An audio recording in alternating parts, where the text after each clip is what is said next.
सिद्धेश्वरी ने खाना बनाने के बाद चूल्हे को बुझा दिया और फिर अपने दोनों घुटनों के बीच सिर रखकर जमीन पर चलते हुए चींटे चींटियों को देखने लगी। तभी अचानक उसे मालूम हुआ कि बहुत देर से उसे प्यास लगी है। फिर वह एक शराबी की तरह उठी और गगरे से लोटा भर पानी लेकर जल्दी से पीने लगी। खाली पानी उसके कलेजे में लग गया और वह हाय राम कहकर वहीं जमीन पर लेट गई। लगभग आधे घंटे तक वहीं उसी तरह पड़ी रहने के बाद उसने राहत की सांस ली।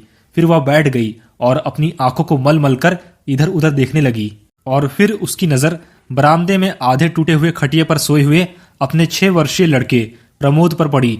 उस लड़के के गले और छाती की हड्डियां साफ दिखाई देती थी। उसके हाथ पैर बासी ककड़ियों की तरह सूखे और बेजान पड़े थे और उसका पेट हांडी की तरह फूला हुआ था और उसका मुंह खुला हुआ था और उस पर कई सारी मक्खियां उड़ रही थी। फिर सिद्धेश्वरी उठी और अपने 6 वर्षीय लड़के प्रमोद पर अपना एक फटा और गंदा ब्लाउज डाल दिया और कुछ मिनट सुन्न खड़ी रहने के बाद बाहर दरवाजे पर जाकर किवाड़ की आड़ से गली की तरफ देखने लगी। 12 बज चुके थे। धूप काफी तेज थी और कभी कभी एक दो व्यक्ति अपने सिर पर तौलिए रखते हुए या फिर बड़ी मजबूती से छाता ताने हुए फुर्ती के साथ सामने से गुजर जाते थे। 10-15 मिनट तक वह उसी तरह खड़ी रही और फिर उसके चेहरे पर बेचैनी सी छा गई और उसने आसमान और कड़ी धूप की ओर चिंता भाव से देखा। कुछ क्षण बाद जब उसने सिर को दरवाजे से काफी आगे बढ़कर गली के किनारे की तरफ देखा तो उसका बड़ा लड़का रामचंद्र धीरे धीरे घर की तरफ नजर आया। फिर सिद्धेश्वरी ने एक लोटा पानी बरामदे की चौकी के पास नीचे रख दिया और चौके में जाकर खाने के स्थान को जल्दी जल्दी से लिपने पोतने लगी। वहां पीढ़ा रखकर उसने अपने सिर को दरवाजे की तरफ घुमाया ही था कि रामचंद्र ने घर के अंदर कदम रखा। फिर रामचंद्र आकर वहीं चौकी पर बैठ गया और फिर वहीं लेट गया। उसका मुंह लाल था, उसके बाल बिखरे हुए थे और उसके फटे पुराने जूतों पर धूल जमी हुई थी। सिद्धेश्वरी की हिम्मत नहीं हो रही थी कि वह उसके पास जाए और वह वहीं से डरी हुई हिरनी की तरह सिर उचकाकर और घुमाकर अपने बेटे को बड़ी व्याकुलता से देखती रही। लेकिन लगभग 10 मिनट बीतने के बाद भी जब रामचंद्र नहीं उठा तो वह घबरा गई। फिर उसने पास जाकर पुकारा, बड़कू बड़कू, लेकिन उसके कुछ उत्तर न देने पर वह डर गई। फिर उसकी नाक के पास हाथ रख दिया। उसकी सांस ठीक चल रही थी। फिर उसके सिर पर हाथ रखकर देखा तो उसे बुखार नहीं था। इसके बाद हाथ के स्पर्श से रामचंद्र ने अपनी आंखें खोली। जब रामचंद्र ने अपनी मां की तरफ देखा तो वह तुरंत उठ गया। फिर वह अपने पैरों से जूते निकालने के बाद लोटे के जल से हाथ पैर धोया और चौकी पर आकर बैठ गया। फिर सिद्धेश्वरी ने रामचंद्र से डरते हुए पूछा, खाना तैयार है, यहीं लाऊं क्या? फिर रामचंद्र ने उठते हुए प्रश्न किया, बाबूजी ने खाना खा लिया? फिर सिद्धेश्वरी ने चौके की तरफ भागते हुए उत्तर दिया, वे अभी आते ही होंगे। इसके बाद रामचंद्र पीढ़े पर बैठ गया। रामचंद्र की उम्र लगभग 21 वर्ष थी। वह लंबा और दुबला पतला था। वह गोरा रंग का था। उसकी आंखें एकदम बड़ी बड़ी थी और होठों पर झुर्रियां थी। वह एक स्थानीय दैनिक समाचार पत्र के दफ्तर में प्रूफ रीडरी का काम सीखता था। पिछले साल ही उसने इंटर पास किया था। फिर सिद्धेश्वरी ने खाने की थाली लाकर उसके सामने रख दी और उसके पास ही बैठकर पंखा हौंकने लगी। रामचंद्र ने खाने की ओर एक दार्शनिक की तरह देखा। उसकी थाली में कुल 2 रोटियां, एक कटोरा भर के पनियाई दाल और चने की सब्जी थी। फिर रामचंद्र ने रोटी के पहले टुकड़े को निगलते हुए पूछा, मोहन कहाँ है? दरअसल मोहन सिद्धेश्वरी का मंझला लड़का था। वह 18 वर्ष का था और वह इस साल हाई स्कूल की परीक्षा देने की तैयारी कर रहा था। वह कब से घर से गायब था वह तो किसी को मालूम नहीं था। यहाँ तक कि सिद्धेश्वरी को स्वयं पता नहीं था कि वह कहाँ गया है। लेकिन सिद्धेश्वरी ने रामचंद्र से झूठ कहा, किसी लड़के के यहाँ पढ़ने गया है, आता ही होगा।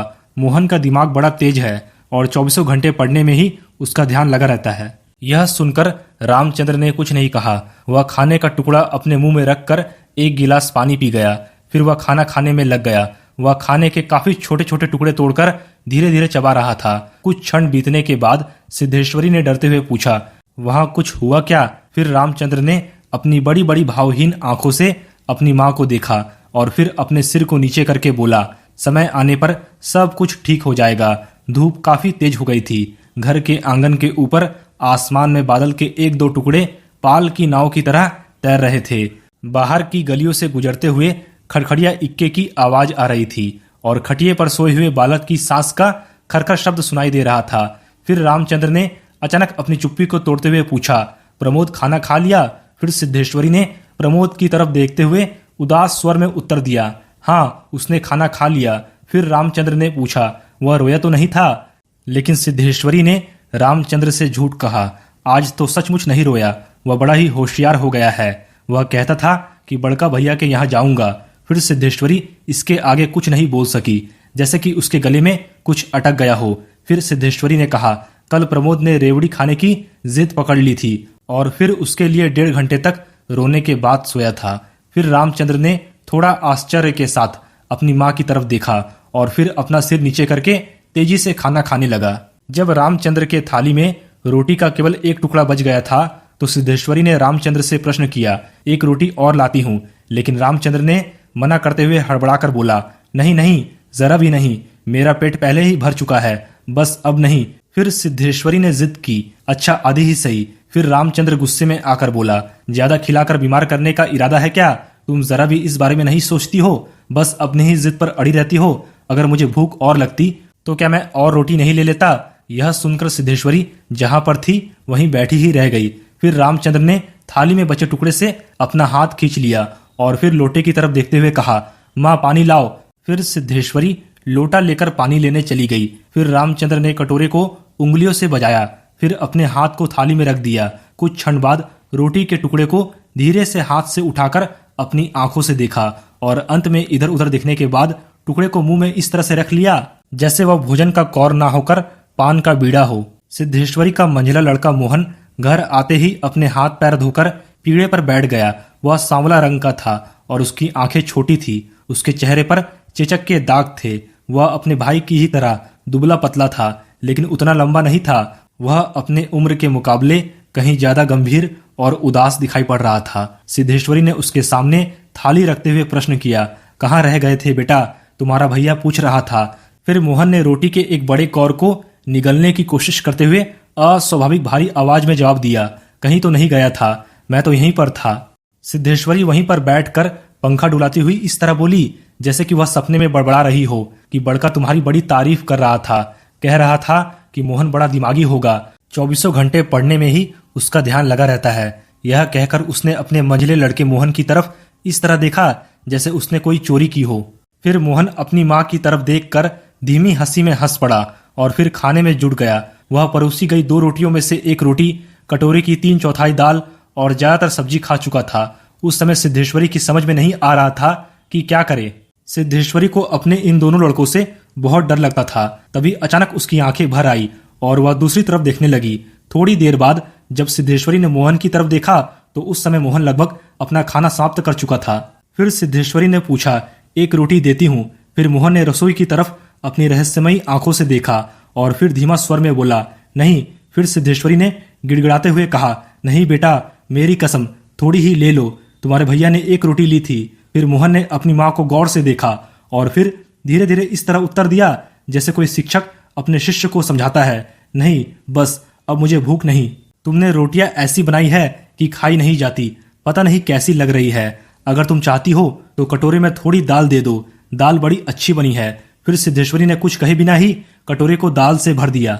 मोहन कटोरे को मुंह से लगाकर दाल पी ही रहा था कि मुंशी चंद्रिका प्रसाद अपने जूते को घसीटते हुए आए और राम का नाम लेकर चौकी पर बैठ गए। फिर सिद्धेश्वरी ने अपने सिर पर साड़ी को थोड़ा नीचे खिसका लिया और मोहन दाल को एक सांस में पीकर और पानी के लोटे को हाथ में लेकर तेजी से बाहर चला गया। मुंशी चंद्रिका प्रसाद को 2 रोटियां, कटोरा भरकर दाल और चने की तली तरकारी परोसा गया। मुंशी चंद्रिका प्रसाद पीढ़े पर पालथी मारकर बैठते हुए रोटी के एक एक कौर को इस तरह चबा रहे थे जैसे बूढ़ी गाय जुगाली करती है। मुंशी चंद्रिका प्रसाद लगभग 45 वर्ष के थे, लेकिन देखने में 50-55 के लगते थे।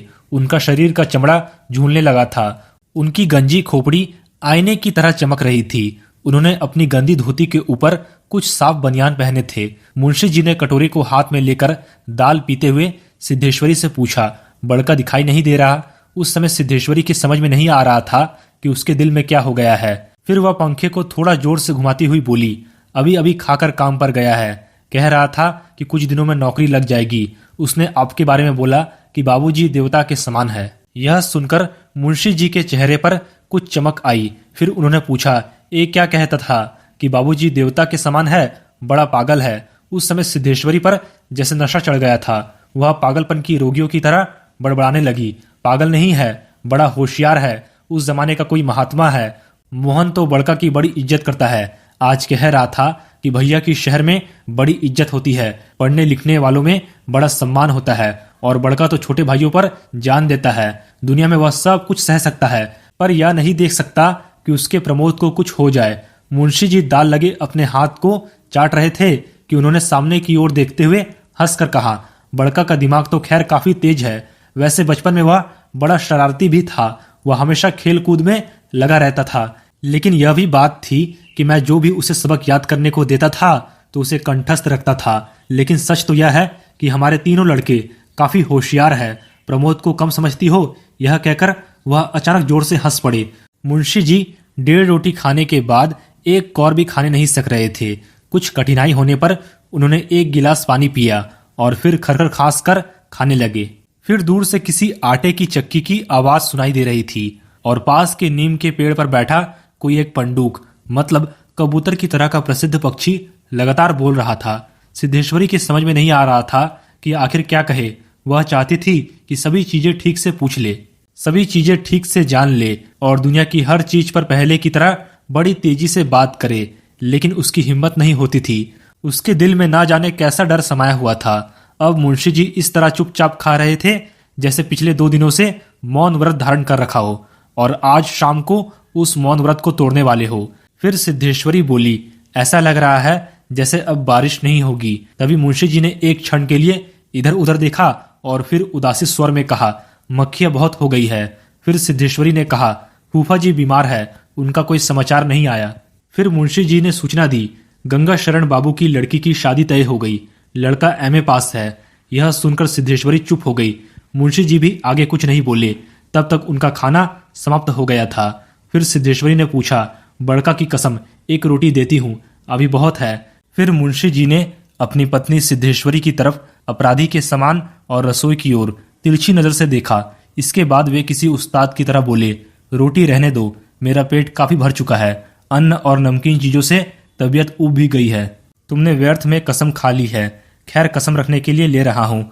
गुड़ होगा क्या? फिर सिद्धेश्वरी ने कहा, हांडी में थोड़ा सा गुड़ है। फिर मुंशी जी ने बड़े उत्साह के साथ कहा, तो थोड़े गुड़ का ठंडा रस बनाओ, पीऊंगा। तुम्हारी कसम भी रह जाएगी और स्वाद भी बदल जाएगा, साथ ही साथ पाचन शक्ति भी ठीक होगा। हाँ, रोटी खाते खाते परेशान हो गया हूँ। यह कहकर वे जोर जोर से हंसने लगे। मुंशी जी के खाना खाने के बाद सिद्धेश्वरी उनकी जूठी थाली लेकर रसोई घर की जमीन पर बैठ गई। फिर उसने देगची में रखे दाल को कटोरे में डाल दिया और छिपुली में थोड़ी सी चने की तरकारी बची थी, उसे भी अपने पास खींच लिया। रोटियों की थाली को भी उसने पास खींच लिया और उसमें केवल 1 रोटी बची थी। मोटी और जली रोटी को वह जूठी थाली में रखने जा ही रही थी कि अचानक उसका ध्यान बरामदे में सोए हुए प्रमोद की तरफ आकर्षित हो गया। उसने अपने लड़के प्रमोद को कुछ देर तक बिना पलक झपकाए देखा और फिर रोटी को 2 बराबर टुकड़ों में विभाजित कर दिया। उसने रोटी के एक टुकड़े को तो अलग रख दिया और फिर रोटी के दूसरे टुकड़े को अपनी जूठी थाली में रख लिया। इसके बाद वह 1 लोटा पानी लेकर खाने बैठ गई। उसने पहला कौर मुंह में रखा और फिर पता नहीं कहां से उसकी आंखों से टप टप आंसू गिरने लगे। उस समय सारा घर मक्खियों से भनभना रहा था। घर के आंगन की अलगनी पर एक गंदी सी साड़ी टंगी थी जिसमें कई सारे छिद्र छिपाने के लिए प्रयुक्त कपड़े का छोटा सा टुकड़ा लगा हुआ था। उस समय दोनों बड़े कहाँ थे यह पता नहीं था। बाहर के कमरे में मुंशी जी बड़े निश्चिंत होकर सो रहे थे, जैसे 1.5 महीने पहले मकान किराया नियंत्रण विभाग की क्लर्क के कार्य से उनको निकाल दिया ना हो और शाम को उनको काम की तलाश में कहीं जाना ना हो।